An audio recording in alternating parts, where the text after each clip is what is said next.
Servus, Glück auf und herzlich willkommen zu einer weiteren Reaction auf andere Art und Weise, beziehungsweise meine Meinung zum Interview von Max Eberl bei Sky. Ich verlinke euch das in meiner Videobeschreibung, könnt ihr euch anschauen. Ich kann da natürlich keine Reaction drauf machen, weil so TV-Sender das immer gleich wegbannen. Ja? Das macht keinen Sinn, darauf eine Reaction zu machen.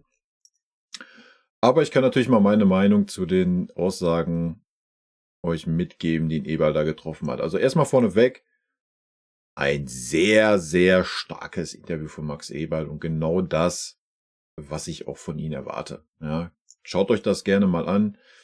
Wirklich gut, straighte Aussagen, ohne Schnörkel, ohne Rumgelaber. Hat sich nicht locken lassen, sonst was, auch wenn der Typ da alles versucht hat von Sky. Sehr, sehr gut.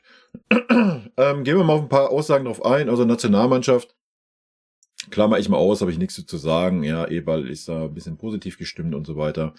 Was ich ganz gut fand, war die Meinung zu Leon Goretzka von wegen Nationalmannschaft, dass er auch mit ihm gesprochen hat, ja, und immer mal wieder mit ihm spricht. Und das ist ein Leon jetzt, wie ich es ja auch gesagt habe, er muss einfach jetzt liefern. Beim FC Bayern stehst du im Rampenlicht, du hast die Spiele gegen Arsenal und so weiter. Und wenn er da liefert und auch die komplette letzten Spiele jetzt liefert, dann kommt Nagelsmann auch nicht drum herum, ihn mitzunehmen. Ja.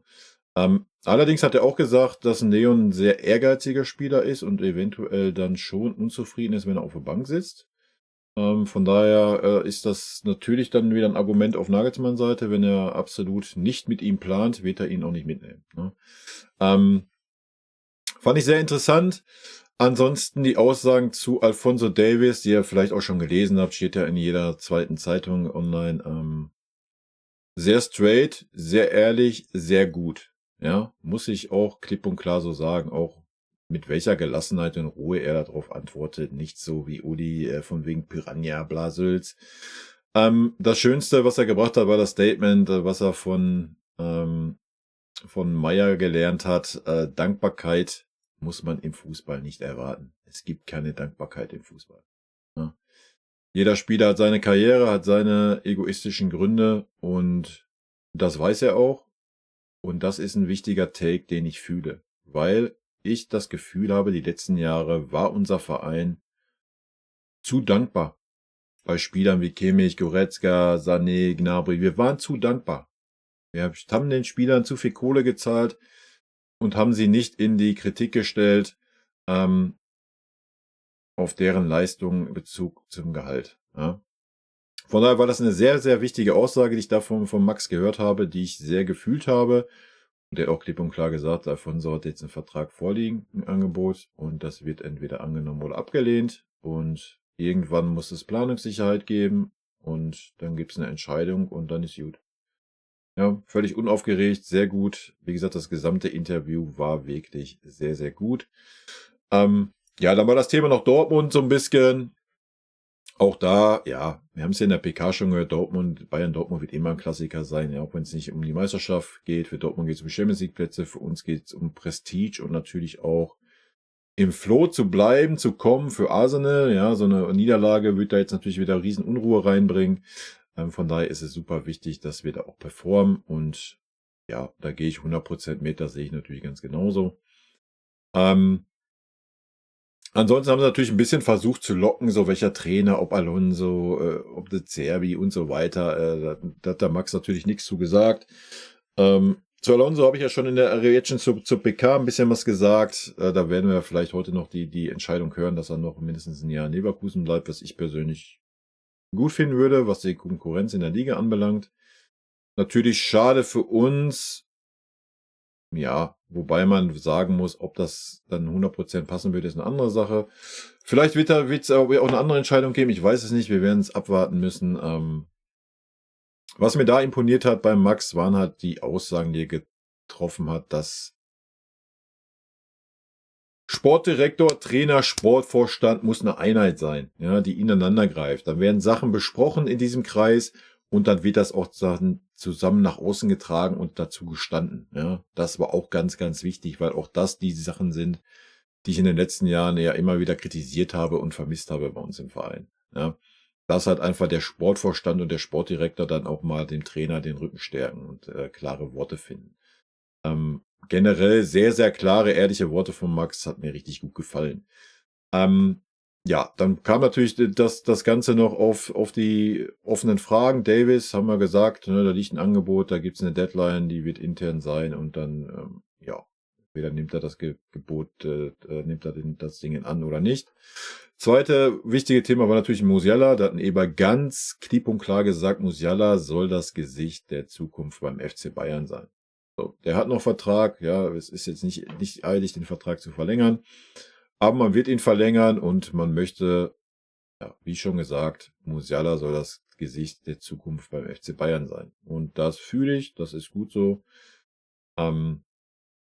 Sehr gut. Ansonsten kamen natürlich die Fragen auf zu Leroy Sané, Serge Gnabry, zu Kimmich und Goretzka.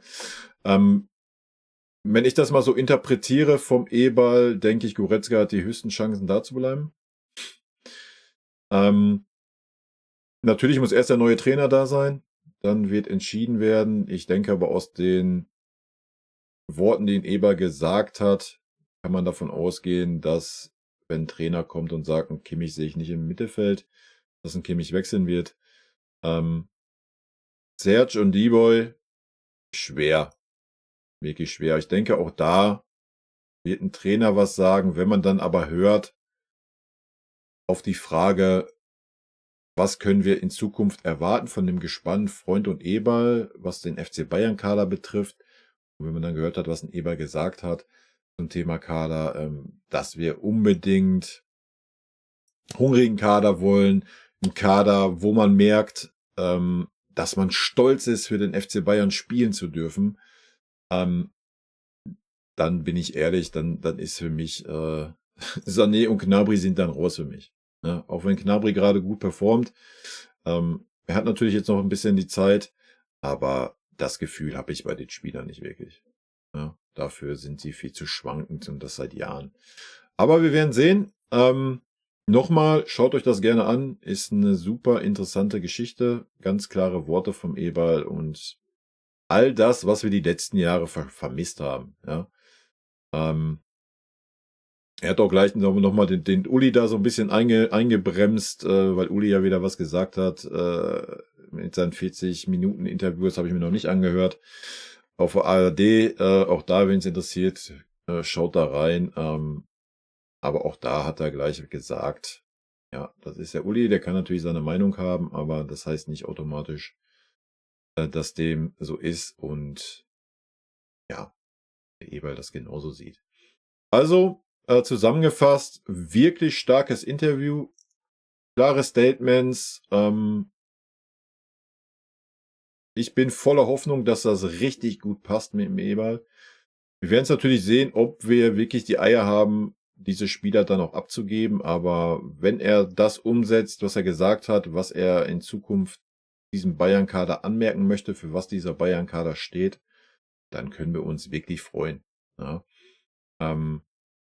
Weil dann werden einige Spieler definitiv in Frage gestellt werden. Und er hat auch bei keinem Spieler gesagt, ja, der ist definitiv nächste Saison da. Ja.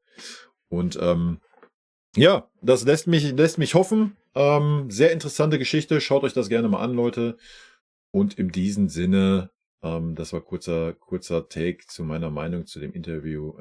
Rot-weiße Grüße gehen raus. Ich denke, wir stehen vor einer guten Zukunft mit Eberl und Freund.